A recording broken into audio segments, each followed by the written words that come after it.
Hey everybody, Tony here with a review of The Book Thief, which was shown at the Cinestar movie theaters at Potsdamer Platz.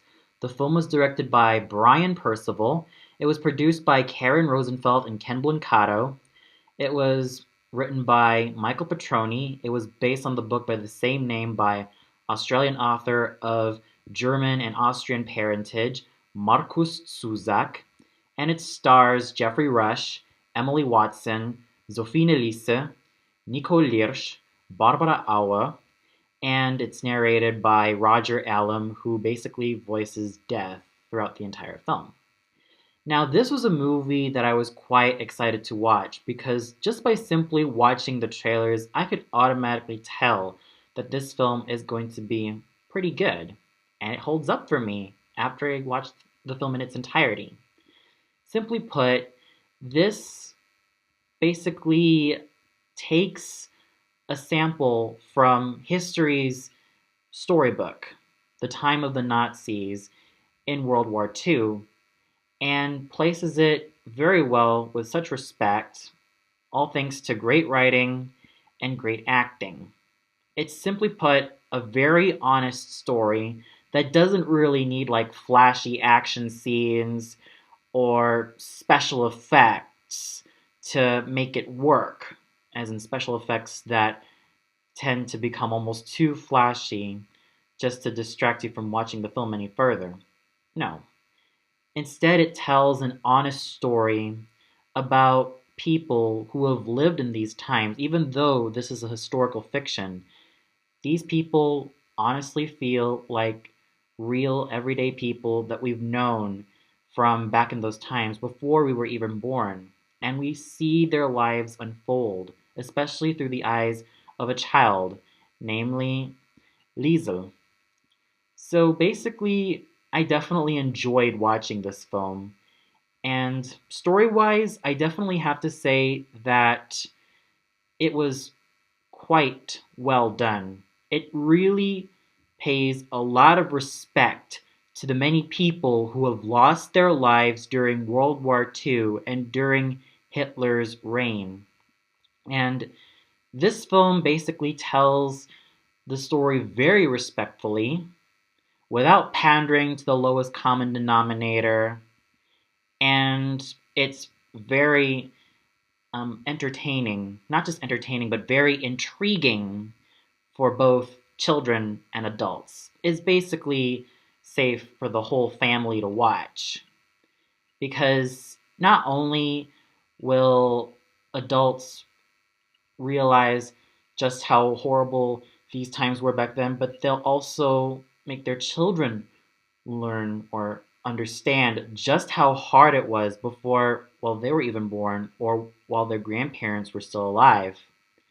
So, yes, the story was very well done. And sure, I've read some reviews about the film. I've read a lot of fantastic reviews, but as I've researched in Wikipedia, I actually found out that there were some mixed reviews based on what Wikipedia has to say. And I'm like, really? Why would there be mixed reviews?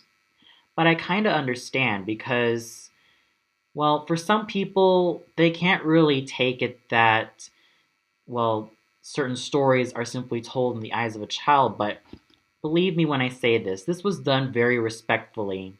Like I said, this is a story that is very intriguing for both children and adults. It doesn't matter how old you are, but when you watch this movie, you are sure to either get a better understanding or even just simply sympathize with what Liesel's going through and what every good character in this film is going through. Sure, that's how I feel. Everything was done with such honesty and such respect that I absolutely have to say that there were no flaws in the story.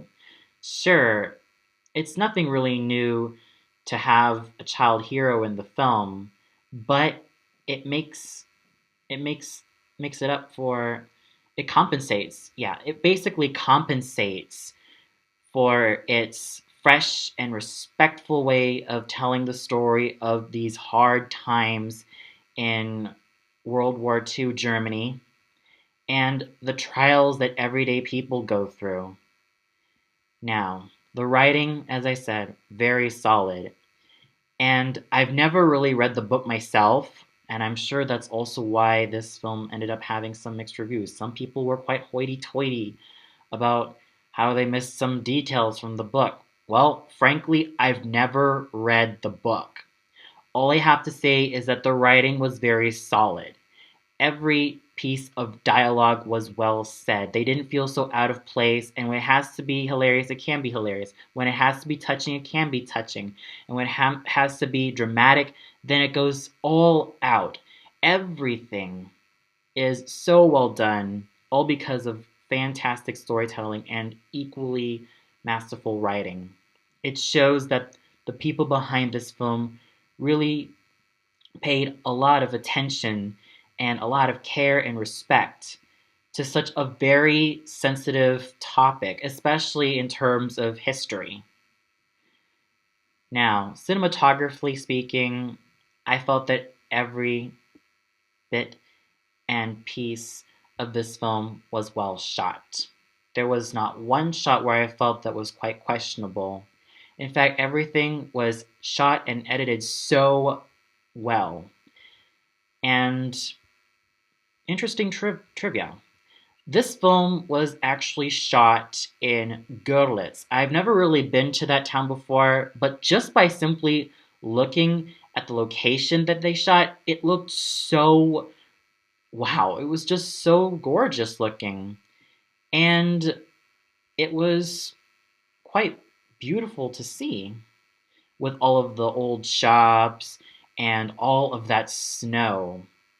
And just wow, the locations were absolutely great, and they really resonated of how hard those times were in World War II.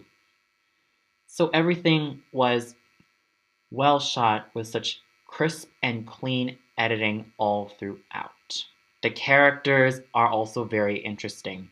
Sure, Liesel is basically your typical kid hero. Sure, I've basically watched a lot of kid heroes go through similar fates as Liesel, and they basically fight for what they really want, fight for what they think is right for this world. And Liesel is definitely one of them. She's definitely a kid hero that I'm sure a lot of kids can respect because sure, she basically starts off as a very troubled young girl. She lost her brother. Her mother couldn't really take care of her anymore because, let's face it, this is World War II. And now she has to end up in a foster family. It's not like she did anything wrong to her mother. It's just that maybe her mother was basically suffering a lot in her household, and she ends up giving her only daughter, the only family that she has, to a foster family.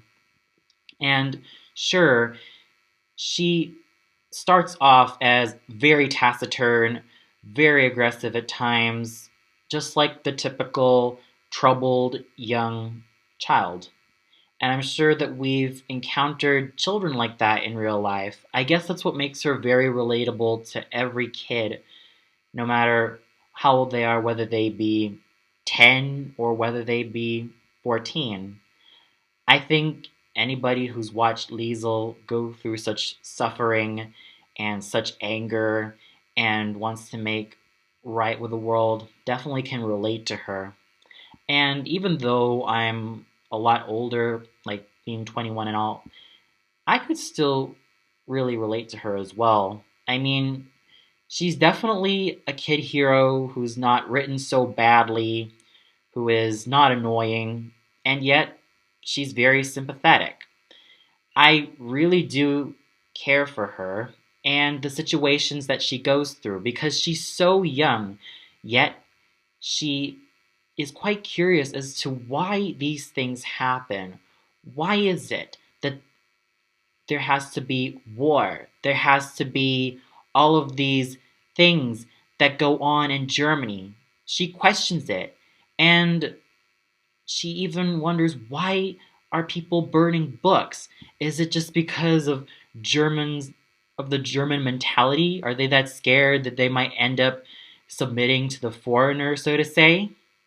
She's basically an idealist, and a lot of kids can definitely root for her. And even the kids at heart can definitely root for her because she has such fantastic ideas and she's very curious about the world around her.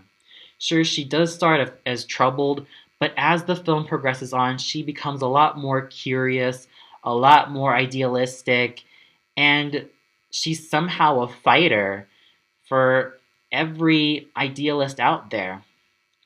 Her closest friend, um, what's his name again? I almost forget. Ah, Rudy. Rudy. He's definitely a likable character too. And he is quite the opposite of Liesel. He's a lot more outgoing. He is also quite troubled as well, but he's very loyal to Liesel. And it really shows that with Rudy and Liesel, they definitely have such a fantastic bond, and there's a lot of chemistry going on between them. And it's very innocent. It's very sweet, and it's absolutely very, um, yeah, just like I said, very innocent. It's not so overly sexualized, it's very innocent because this is a tale of a girl, a very young girl, who has lived in these terrible times. So she's bound to make some friends along the way. And Rudy is definitely the best friend that she's ever made. Well, close to her age. And he's definitely a very fun character to watch because he is so full of life. He's rambunctious, he's athletic, and he's quite an idealist too. And he really makes a great and loyal friend to Liesel. And then we have, um, who's that again? The one who played the Jew. Ah, Max.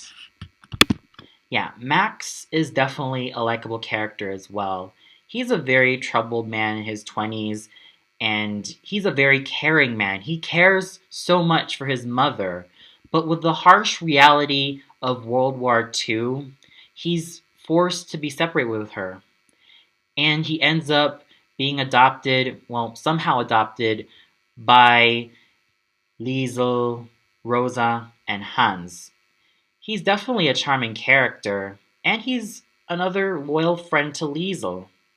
And then we have the foster parents, Hans and Rosa. Hans is a very bubbly and very sweet man, and he's a very talented accordion player.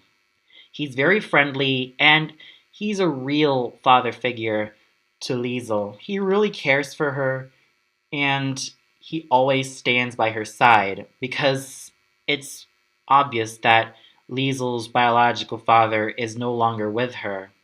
So Hans really goes out of his way to teach Liesel how to read because with Liesel's background, she doesn't really come from such a high background. That's why she can't read, she can't write until her encounter with Hans, where she ends up having a book from her brother's funeral.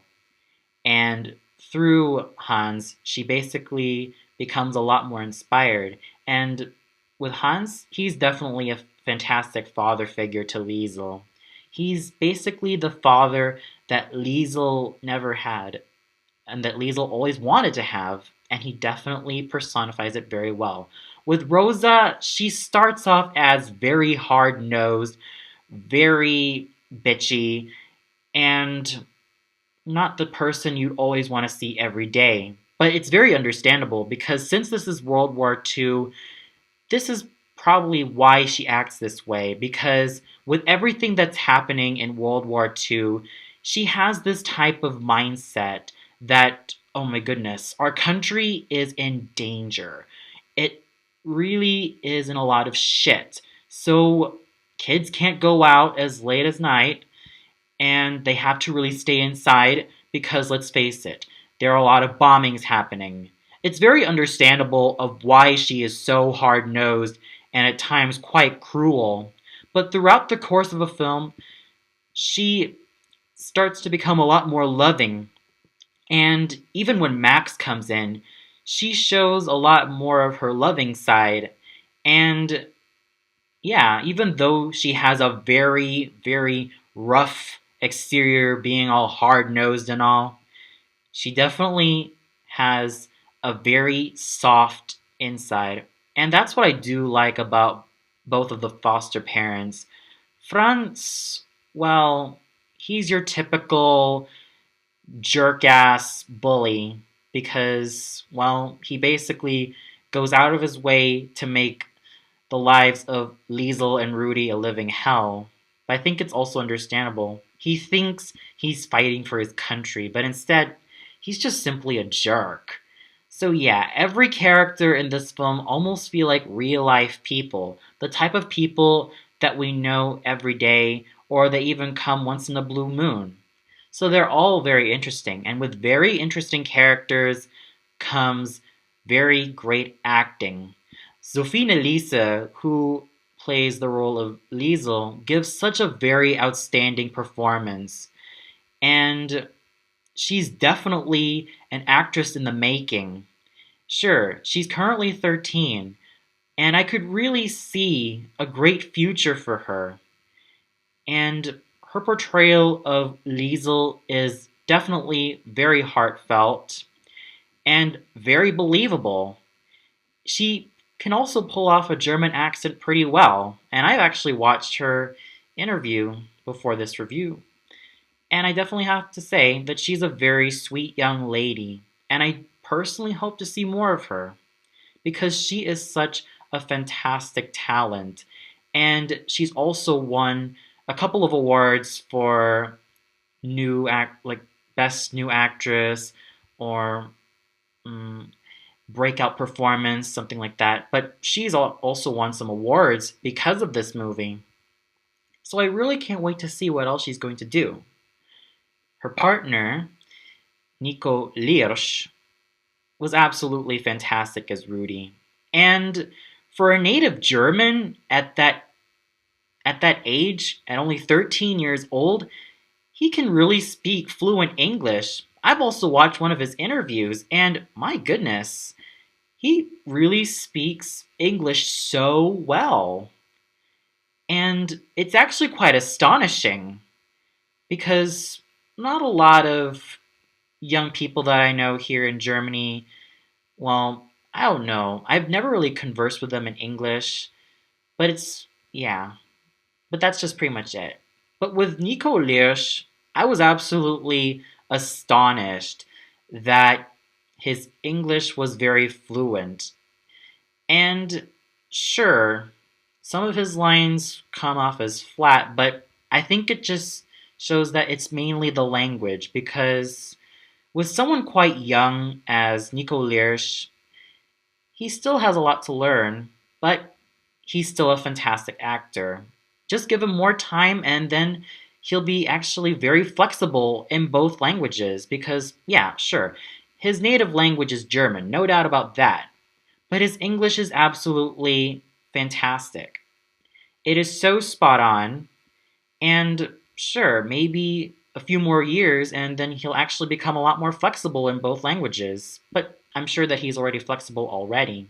And I really hope to see more of him, whether it's a German production or an English production. It doesn't really matter. I honestly hope to see more of him because both Nellis and Liersch are two very promising young actors, and they're absolutely fantastic, and I understand that they have a lot to give. And with an actress and an actor that young, I could really see a bright future for the both of them. Jeffrey Rush and Emily Watson give such fantastic portrayals as the foster parents. And both of them are also my favorite actors and actresses as well. So yeah, with Jeffrey Rush as Hans, he was able to portray all of Hans's sweetness and fatherly nature towards Liesel. And with Emily Watson as Rosa, I thought she was absolutely fantastic. She was able to play that hard-nosed side very well and her sweet side. So both of them, with such massive experience, they could really pull these roles off very well. It just shows you just how much experience both of these veteran actors really have. And that's just really something to say. Because, like I said, both Jeffrey Rush and Emily Watson are absolutely my favorite actors. They've basically been involved in a lot of movies in the past, and this just shows just how masterful their craft really is, and the music. Where can you go wrong with John Williams? You can't go wrong with the guy. He's composed a lot of great music for such great films, and with this movie, there are times that he uses a more hushed tone. And then we get some great accordion playing by Jeffrey Rush's character. And I thought the songs that he played on the accordion were just absolutely beautiful. But the music is just simply great, highlighting the very sensitive moments of such a terrible page in the book of history. So overall, this is definitely a very enjoyable movie, and a movie that I can easily recommend whether you're an adult or if you're a kid. And if you have kids, then please introduce them to this movie. They'll basically get a better understanding of what happened during World War II, and they'll basically learn a lot. And there are a lot of stellar performances, and sure, I do understand why this film had some mixed reviews as well, but still, it's a very good film. And it was even nominated for an Academy Award in Best Music. So, with that, I have to give this film a 4.5 out of 5 stars. Now, sure, only one flaw is that some of the characters may seem like your typical tropes, but they get better along the way. But it's still a very wonderful film to watch. And this is something you can show to anybody. I don't care if you're a kid, teen, adult, senior citizen, whatever. This is a must-see. You really won't be disappointed because this is a film that can really tell its story. And lest I forget about the narration done by Roger Allam. He was absolutely fantastic. He was able to have that soothing yet mysterious voice. So he was another stellar performer as well. So, that's pretty much it. It's a must-see. And it means just go check it out. If you haven't done it already, you might as well do it. You might as well check out this film because for sure, you won't be disappointed. Because the storytelling is really that honest. And you could really learn a lot from this movie as well. So, go ahead and watch it. Well, that's all for now. Be sure to tune into my next review. Well, basically, throughout this weekday, I'm really not so sure if I'm going to have any new reviews for the next few days, but be sure to look forward to my review of Lucia de Lammermoor, which is going to be shown at the Deutsche Oper Berlin. That will be on Sunday the 23rd. So do expect a review on that. Until then, this is Antoni signing off and wishing you all a good night.